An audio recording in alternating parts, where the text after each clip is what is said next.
Hello, everyone, and welcome to this edition of our 7 Investing Podcast, where it's our mission to empower you to invest in your future. You can learn more about our 7 Investing membership and get access to all 7 of our top stock market ideas each and every month. Get started for just $1 at 7investing.com/subscribe. I'm 7 Investing founder and CEO Simon Erickson. This is a real treat for the podcast today because we've got one of my favorite returning guests.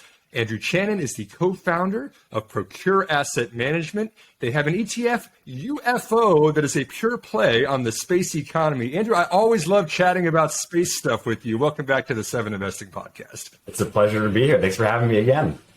Andrew, we've chatted about the space economy quite a few times in the past. We've talked about the commercialization of space. We're going to talk about a couple investment opportunities later in the program today. I want to touch on Rocket Lab. I want to touch on the end-to-end consolidation of several of the players. And I want to talk about the FCC's recent review process. But maybe we start at something that's been in the news a lot, definitely for the past year or so. As so many of these conversations start, this one shall also start with Elon Musk. We've seen Starlink playing an increasing role in the Russia and Ukraine conflict. Maybe I start that as just kind of opening a can of worms to ask about how this private company, which is SpaceX, is playing a role in that conflict, and then kind of broader, what are the roles for private companies to be in the militarization of conflicts like this? And you can take this any direction you want to, but I just kind of want to throw it to you and see what you have to say about all of it. No, there's a lot that we could certainly unwrap here, and a lot of it's unfolding before our very eyes. Some is obvious and in front of us, other is happening behind closed doors. But when you look at Ukraine and Russia, you have to go back to prior to the invasion. And one of the first signs of a potential invasion was satellite imagery from a company called Maxar, which happens to be the largest holding in UFO as of last night's close. And they're providing imagery of troop and supply buildup on the Ukrainian border. And around this same time, satellites that were providing communications to Ukraine also went offline. And there's belief that either Russian or other adversarial forces helped to take these satellites out of commission so that there wasn't the secure communication available in Ukraine. And Elon Musk and Starlink saw that as an opportunity to provide satellite connectivity for Ukraine, whether that be for military reasons or even for civilian use. And there's been many other providers that have rushed to the aid of Ukraine to provide communications, satellite connectivity, certainly weaponry and other ways of providing assistance. But space really entered the front of the stage at the start of this conflict, showing how integral it is for military purposes.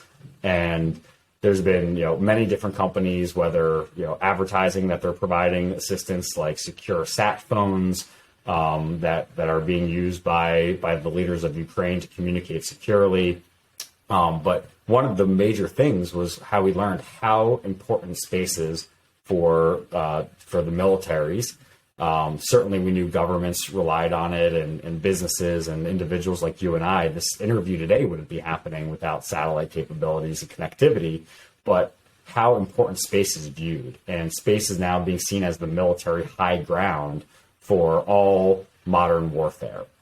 And it's not just communications. It's not just surveillance and imagery, seeing what's happening on the ground, but connectivity with things like hypersonic weaponry, for being able to track missiles and other types of offensive or defensive capabilities from your adversary. Space is helping us get that insight, and in many cases, real time.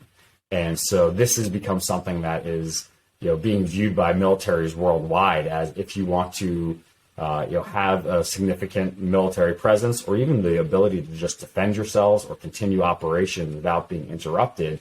A, it's difficult, but B, you're going to rely on space moving forward.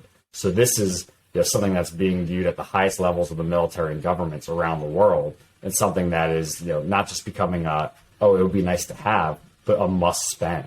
And back to Elon Musk and SpaceX, they're providing all different types of capabilities for players around the world, which also potentially makes them a target. When you're providing someone's adversary with capabilities one of the things that they typically look to do is to get rid of that capability. And so certainly the companies put themselves in the crosshairs, but they're making their own business decision to move forward, at this current moment in providing these capabilities. And it happened quickly, right? Like the Elon, the Starlink thing, it seemed like the satellites were down. We knew there was an escalating kind of conflict going on in Ukraine. And then all of a sudden, Elon comes in as the white knight that saves the day and the satellites are back up. And of course, government intel is important, right? We know that military intel has used satellite for decades, Andrew. But back to the Maxar that you just mentioned, that was a big deal. I mean, that was a 129% premium they got acquired for back in December, $6 billion buyout from a private equity company. This isn't just kind of an incremental 10%, 15% premium or anything like that. That's a doubling of the stock price just over something that happened kind of quickly. I know that in addition to Russia and Ukraine, we've had a Chinese spy balloon in the news lately, floating over Montana and different parts of the country here. Do you feel like this is just an escalating geopolitical risk environment we're in right now? And is that serving as a huge catalyst for a lot of these companies that are playing this necessary part of all of it? Yes, so it's difficult. I don't have any knowledge that probably you or your listeners have regarding. I do want the intel, Andrew. I want the security clearance intel here. You'll have to save that for whoever your next guest is, maybe. But really, you look at this spy or weather balloon or whatever this may be, and you actually have to look back further to 2018, where there are actually videos taking place in China where they're showing capabilities of being able to load what are known as hypersonic glide missiles onto these high altitude balloons with the ability to launch these missiles from these balloons. So regardless of whether or not this recent instance was something that had military designs behind it, the capabilities are there. And so being able to get over U.S. airspace over the continental U.S. for a significant amount of time, and potentially having the ability to launch hypersonic capable missiles is an absolute security concern. And to the extent that this is a region that's not being patrolled or monitored to see if there are any potential incursions, certainly is a major concern. And it's something that needs to be ratcheted up. And so this may be something that is a space capability where we're able to have an earlier detection of these potential intrusions. And that is all the difference. When you're talking about hypersonic weaponry, I mean, seconds, milliseconds, any advantage that you have to detect a potential incoming destructive capability is monumental. And so this shows that because there was this gap in capability in being able to detect this is going to need to be a high priority to prevent incursions like this in the future. So regardless of what this balloon most recently, what the purpose was, who sent it, what its capabilities were, this shows a major gap that needs to be closed. So spying, espionage, offensive, defensive capabilities are all something that need to be considered by the highest levels of the military and government when preparing what to do moving forward for national security purposes. And now this just checked the box as being a high priority. So it's very likely that our capability to detect these and monitor these for earlier points, the solutions may come from satellites and from space companies and technologies. And we've seen a rampant amount of spending here in the U.S., but also globally, from governments and militaries ramping up their space spending. And there's always new areas that can be spent. The U.S. has admitted numerous times that we may have already been leapfrogged in hypersonic capabilities by China and Russia. And what do we do here in the U.S. to provide that we can remain a superpower? It's outspending all of our adversaries, and in many cases, it's outspending numerous countries combined. And space is one of these domains that is now being viewed as one of these high priorities. So, anytime we see some type of deficiency, one of the best ways to attack closing that gap is by spending money, and we're seeing it happening in real time with all different types of military programs. Yeah. And one last question on the military topic here. And, we talk a lot about Russia because that's the conflict where there's tanks, there's troops, there's things actually happening on the ground. But it does seem like there's more and more whispers of things with China and Taiwan escalating out there. Without speculating too much, do you have a perspective on what's going on with China and Taiwan right now? Is there, do you think, an imminent conflict with that? Are you seeing an increase in spin for that region of the world? Or what's your take on China, Taiwan?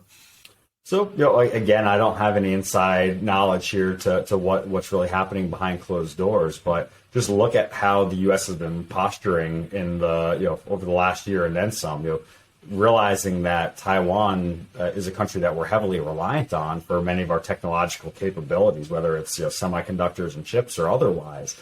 And we're seeing major programs being rolled out to encourage the development here on U.S. soil, manufacturing capabilities that previously we had figured, okay, we don't need this here because we could do it so much cheaper when we outsource things overseas. But now, when looking at national defense, national security, these are things that are major gaps in our own capabilities and becoming less reliant on foreign powers, whether they're allies or not. Now understanding how easily an allied nation could fall, to the hands of a larger, more powerful local neighbor of theirs, is requiring us to reconsider how our government operates, how our businesses operate, how our supply chains are managed.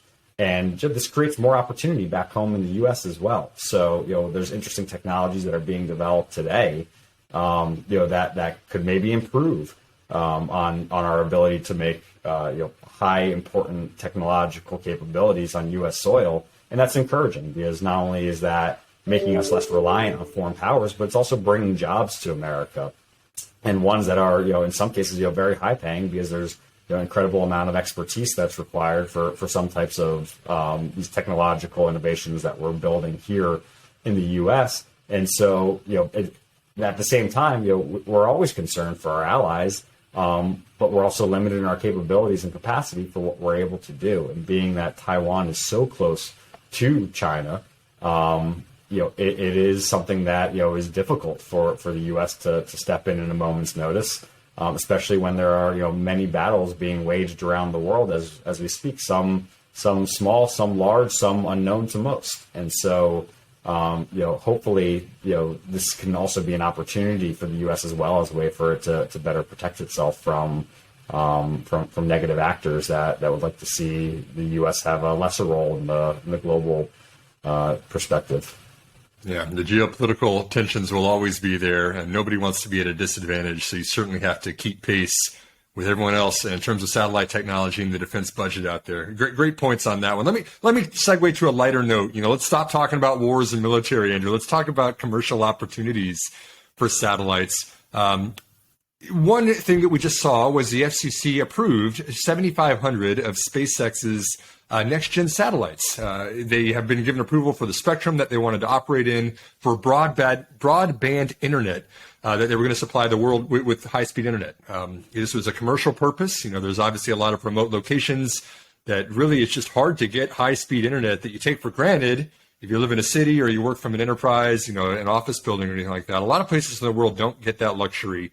And it's very expensive to lay high-speed fiber optic cables or anything else to get to those. And so satellite has been one of the opportunities for those.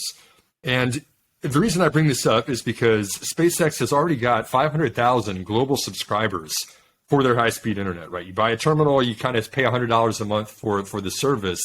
Somebody on our 7 investing team is using Starlink and is very happy with it in the location that they are. But it seems like this might be a catalyst for several other telecom companies to follow suit. Certainly, it's not only SpaceX and Starlink that has a mission of providing broadband internet to the world. Do you have thoughts on this one, Andrew? This is kind of generally considered one of the largest applications for the space economy is going to be broadband internet globally. Where do you see this fitting in from the investing thesis? So you look at the different research houses, and they'll put out their own various projections on how they see the space industry growing. And you look at Morgan Stanley; they believe that space could be greater than $1 trillion industry by 2040. Bank of America Merrill Lynch came out a couple of years ago saying that they believe the space industry could be $2.7 trillion by 2045. So there is a wide range of what people believe the size of the space industry can be over the next coming decades. But one thing that many of these projections seem to believe in is that broadband internet connectivity communications will continue to be one of the larger growth areas for the space industry, making up roughly half of the growth over the next coming years. And one of the things that this is doing is allowing for other technologies like connected devices to potentially be more efficient, make more sense, and lower the costs for implementing these types of technologies.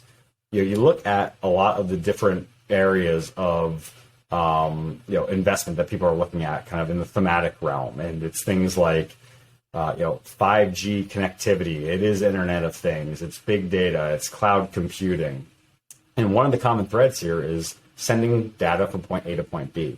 And in many cases, if you take satellites and space capabilities out of the equation, these technologies won't work, or they'll be nowhere near as efficient as they can be with having space-related solutions. So these are kind of the picks and shovels of the digital data superhighway, kind of the digital data superhighway toll operators in many of these cases for these other technologies that people are investing heavily in, whether retail, institutional, or so on. You look at things like satellite connectivity, though, and one of these big areas of importance is low Earth orbit. So yes, Starlink did get FCC approval. However, it was only partial approval. So they received this partial approval for 7,500 satellites to be launched into low Earth orbit for part of this second generation Starlink network. And 7,500 satellites sounds like a lot, because it is a lot. And some of these constellations are talking about tens of thousands of satellites, and Starlink is certainly talking about that as well. I believe their proposal was for about 30,000 satellites, and they have this partial approval for now, which is kind of hey, let's see what happens. But the reason this is so important is because that almost doubles all of the active satellites in low Earth orbit today. And so we're talking about sending up magnitudes of what we currently have today. And we've seen things like near misses and collisions. We've seen things like space debris, harming satellites and other spacecraft and assets that we have in outer space. And the more things you add to low Earth orbit, the higher chance that you can have more collisions. And it's not just a collision and then it's done. These items and debris travel at orbital speeds, for potentially years to come. And so cleaning it up, avoidance, deterrence, all of these become important technologies and capabilities that you'll need to see in future generations of satellite as well, the more cluttered things get. And there's a strong belief that because we're sending so many things into low Earth orbit now, that debris fields could be something that could make low Earth orbit very difficult to operate in if we see significant areas of collision in the future. That there is a space race, there is a land grab for these different orbits. And so to the extent that you're a company that could get the approval and send things up today, you might be in a better position than 10 years down the road when companies are saying, hey, I want to send things up, but maybe there are a lot more restrictions from the FCC or other global entities that are going to reduce it. So, that does many things as far as driving demand forward. And so there are numerous types of companies here that could see benefits from that. So a launch company that might have a ton of orders coming in because companies are racing to send satellites to space. You could be a satellite operator or manufacturer like a Maxar that we just mentioned that's being taken private based on the acquisition proposal that you mentioned earlier. There are demands for parts for satellites.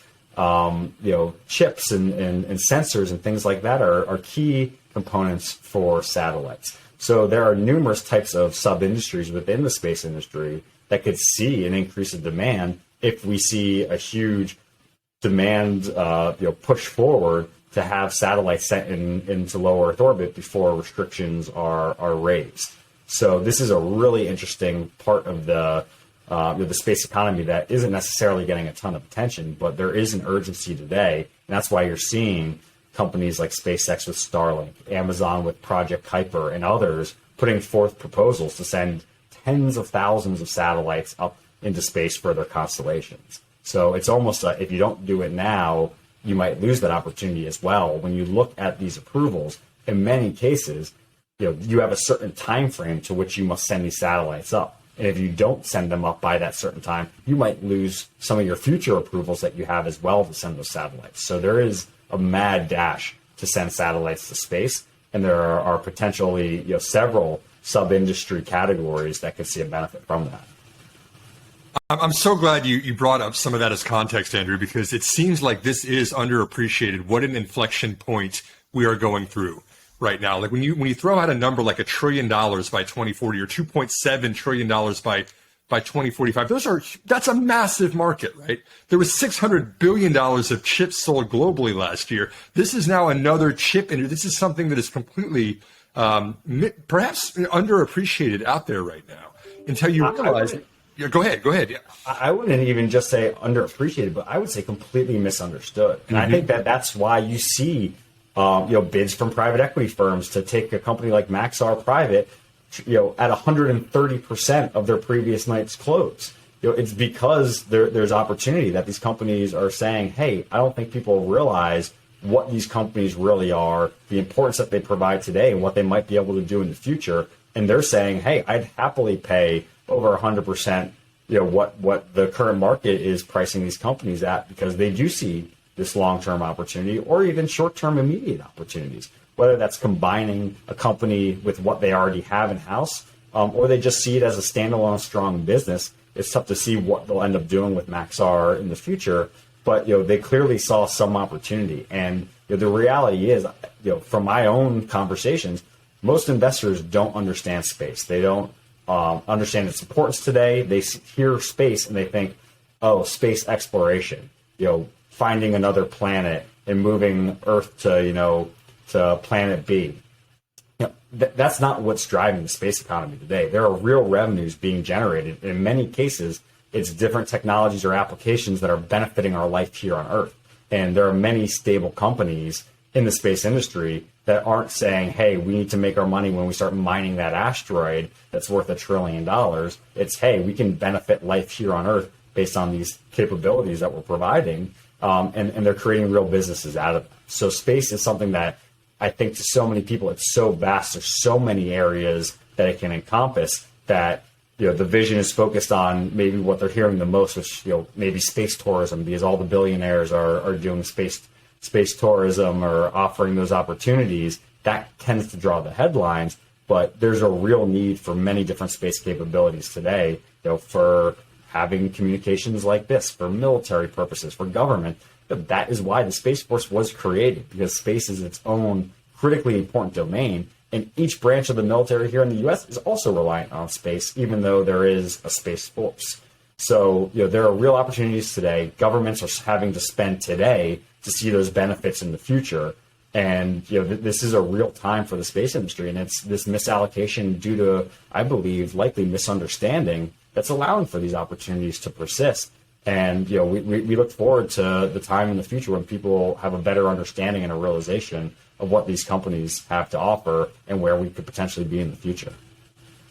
Absolutely. And so for the purposes of this show and the 7 Investing podcasts we're on today, let's unwrap this a little bit of what this actually looks like, right? We're not just saying we're going to go put, colonies on Neptune, in 500 years from now or anything like that. This is actually commercial opportunity. Let's kind of walk through what this looks like. It starts with the FCC, like you just said, right? If you want to put something in a low Earth orbit, you have to get approval for the spectrum, for the frequencies you're going to be broadcasting anything at, right? And to put some context around this, as you alluded to earlier, there was, at the end of 2021, around 4,500 active satellites around the Earth that were active and operational. And around a little less than 10,000 by the numbers that I saw at the end of 2022. The FCC has got more than 38,000 pending approvals for satellite requests, including the one that was just recently approved for SpaceX, but several others. You mentioned several of them. Project Kuiper with Amazon has got 2,500 for this that it wants. Other companies like Astra, 14,000 for broadband internet. Even Intelsat, Hughes Network, OneWeb's. Boeing. Telecom companies. Everyone has got plans to put satellites out into space, and that's why you've got the FCC streamlining its process to more rapidly approve even the first step of this. I want to talk about the next step now, which is, okay, let's say that they get approval. Let's say that they've gotten, the frequencies approved for everybody who wants to put them up there. It's not easy to put a satellite that can handle the conditions of space. When you got direct, the sun is right there without an atmosphere. I mean, I know that the temperatures alone are going from -50 to 100 degrees Celsius in just direct exposure. I mean, there's some technical factors of even getting this done. But Andrew, to the satellite operators and the manufacturers of those satellites, do you see, I mean, is this one of the opportunities you focus on with UFO? Is the people that actually do this? It's not so easy to even get a satellite, even if you get approval, right? How does this factor into your investing case that you look at for these kinds of companies? So really, the index provider is looking at companies that are deriving revenues from space. And so for UFO, at rebalance, at least 80% of the weighting of the fund is in companies that derive a majority of their revenues from space. Also understanding that there are some very large diversified aerospace and defense names that are major players in space, but they don't derive a majority of their revenue from space-related activities, businesses, and services. So they're allowed to have, in total, up to a 20%, weighting in the fund. But each of these companies are different. They're either have different technologies. They're providing capabilities for different segments of the market. And you just look at the launch industry alone, and there are numerous players, public, private. In UFO alone, you've got a company like Rocket Lab, and then you've got a company like the United Launch Alliance, which is a joint venture between two UFO holdings, Boeing and Lockheed Martin, that have the ability to send much larger payloads than something like a Rocket Lab. But Rocket Lab has its own benefits in that it's faster to create a Rocket Lab rocket. They have several different areas around the world now that they're able to have the approval to launch rockets for. They have these smaller payloads, so they can be a little bit more nimble. They can find smaller clients that don't need to send massive payloads into orbit. So they're all kind of carving out their niche, and then some that are successful then starts expanding into other areas, whether that's from creating their own technologies through R&D, whether it's through acquiring other businesses or merging with them. But a lot of these publicly traded companies, since going public, are finding opportunities to get government contracts as well. So government contracts, military contracts, these can be the lifeblood for many companies. So it also, kind of helps to have diversified revenue streams where you're catering to both the government as well as commercial and or civilian applications, so that you can smooth out your revenue streams a bit more. Whereas government contracts can be rather chunky, and if you're completely reliant upon them, there could be any number of reasons why you might not be able to win a government contract, whether that's better rivalry competition. Maybe it's something that your CEO said or did. Maybe it's a company in an adversarial nation that you did business with. These conditions can change, with the snap of a finger. And if you're completely solely reliant on having a business model that's only catered to one type of customer base, it could be riskier as well. So, diversification is something that makes a ton of sense. There's thousands of players, space companies from around the world that are specializing in different areas. Many of them are private, but you also do have, publicly traded companies as well. So this is, a constantly evolving industry. Mergers and acquisitions are something that, have happened throughout the space industry, for years. In many cases, it's those prime companies, those diversified aerospace and defense names that have the deep pockets, that when a technology is maybe struggling or a company's struggling, that they want to own those assets. They can buy them for pennies on the dollar down the road if the company's not able to achieve their goals fast enough or get those government contracts that they built their entire business model around. So, consolidation wouldn't be shocking. It's something that we've seen, for decades in the space industry. But that doesn't mean that, players and upstart players can't come up with great technologies that, solve for a certain gap in the offerings out there, and they're able to excel and become their own large major player and make their own acquisitions and grow as well. So I think another major thing we need to see is the workforce expanding. There is an incredible demand for talented and educated and capable individuals that want to work in the space industry, and you're starting to see universities realizing that by by offering catered programs for individuals and engineers that want to work in the space industry. And some space companies are deemed as those very cool ones that graduates want to work for. And so that is all helping to drive innovation, because it's not just money, it's not just the contracts, it's also great ideas and great employees. And these are things that you need as a foundation to build any strong industry. So it's good to see that we're seeing a lot of people that are starting to say, hey, you know what, this is a real industry today, one that I might be able to find a job in and be very happy for years ahead. And these are all kind of critical parts of the recipe that you need to see a great final output for these companies. Absolutely. I've got a very close friend who's in the industry who says the hiring is for real and the applicants are very, very highly qualified. So there's no doubt about that. Let's double click in a minute just on the mergers and acquisitions that you brought up. But I first wanted to chat about the publicly traded launch providers too, because it's very difficult to put satellites into space and the orbital planes that you want to and everything else like that. It's perhaps we take for granted that you can't just get a satellite up there and then it automatically just works.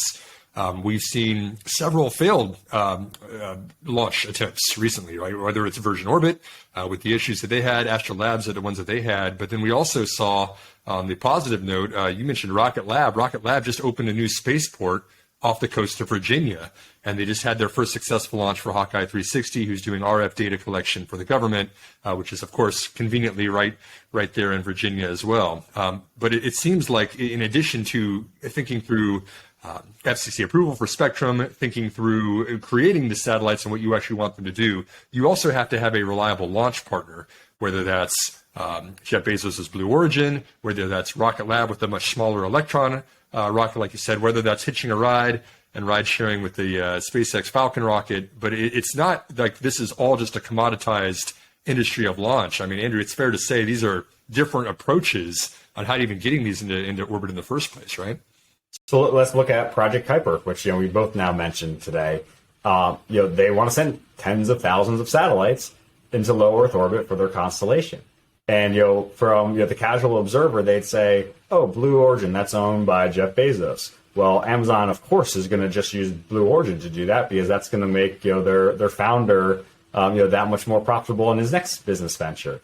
But the reality is, they contracted 3 different launch providers. And none of those rockets that they require, for their various specs to launch these massive payloads of, tons of satellite cargo have even been built yet. They're still building these rockets to be capable to send up these Project Kuiper satellites. So, in some cases, it's, hey, you need to build it today so that they can be used tomorrow.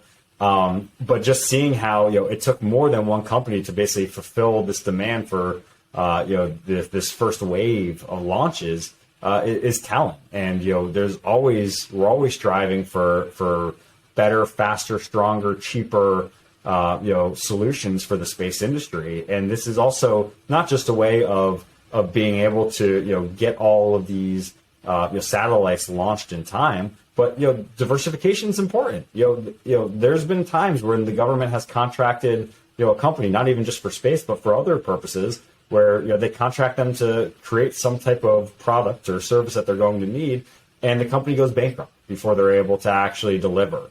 And so, for a company like Amazon that is trying to make a big step into space with Project Kuiper, they're diversifying things as well. So.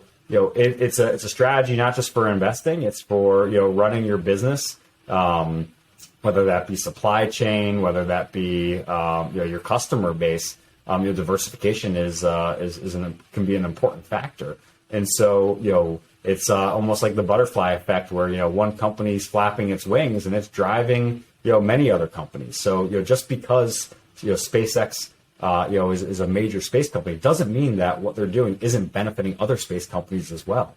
And so, they only have so much, bandwidth to launch things using SpaceX capabilities, that, there needs to be other solutions as well. And they're picking up a lot of slack too. So, as much as, you might, believe that there are fierce rivalries with the space industry, there's also a lot of collaboration. And when you look at government contracts, lots of times you have several companies putting their heads together and doing a joint bid. And that's the way that a lot of things get done too. So this is, Although there's a lot of government secrecy and other things with different types of programs that are being done with space, there's also a tremendous amount of collaboration. I think look no further than how the International Space Station has still managed to survive as a cooperative place for countries that here on Earth might be adversarial, but they're still doing work today. And commercial space stations and space stations are another thing that we haven't even talked about, that there could be another major wave forward for the space industry.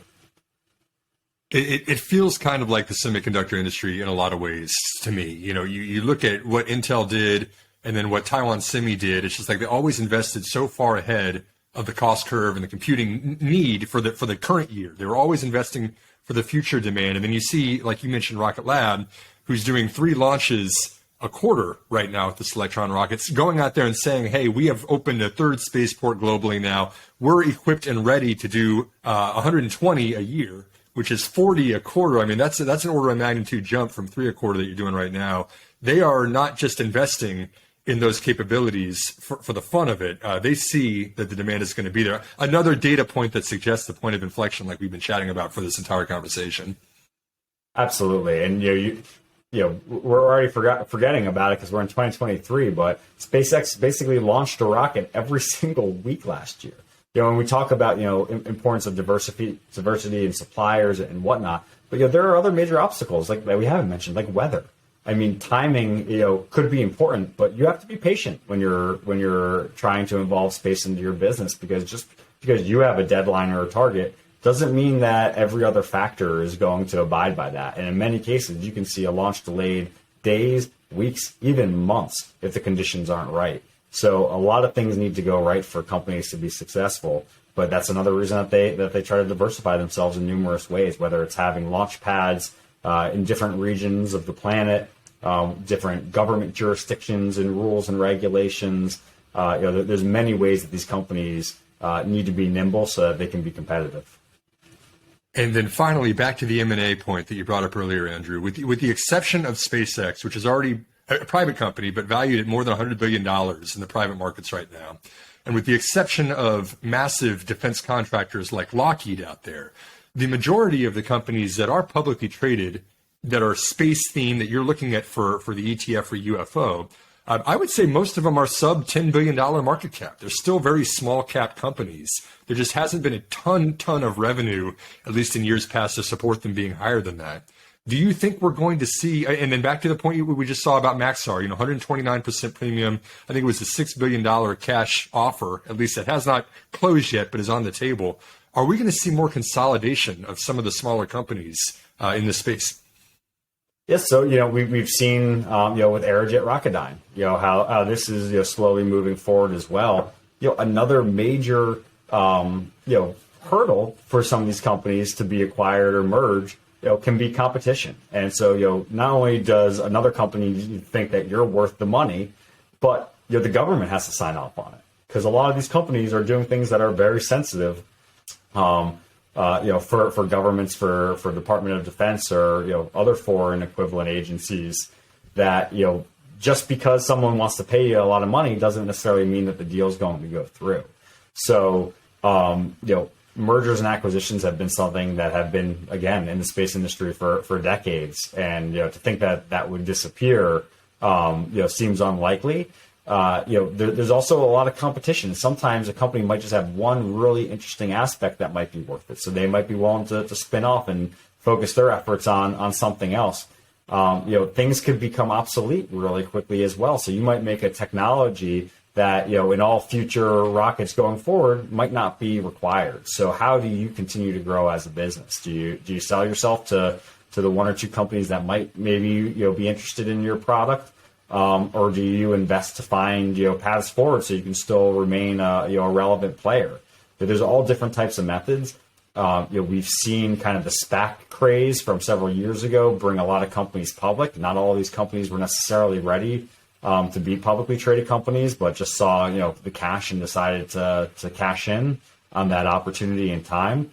Some of these companies have helped them dramatically, where now they're able to get government contracts because they're on a much better financial footing. Rocket Lab that we've talked about a couple of times is an interesting company. They successfully de-SPAC'd and are trading about half of that, $10 kind of, SPAC price. But they're still, showing a lot of, impressive stats as a company. And so, just because a company's market price is something today doesn't mean that that's actually what it should be valued at. And so as you see M&A, whether it's, companies looking to make their own company stronger, or just because they find value and think that something is being completely mispriced, people are looking at the space industry. I think that's the important sign, that, it might not happen today or tomorrow, but, in many cases, space companies that are undervalued are seeing demand. Well, this is always one of my favorite conversations of the entire year. Andrew Chanin, once again, the co-founder of Procure Asset Management. You can follow along with their ETF. Ticker on that is UFO for pure plays in the space industry. Andrew, it's always a lot of fun. Thanks for being a part of the 7 Investing podcast today. It's my pleasure. Thank you to you and your audience, and I'm happy to come back anytime. And thanks for tuning into this edition of our 7 Investing podcast. We are here to empower you to invest in your future. We are 7 Investing.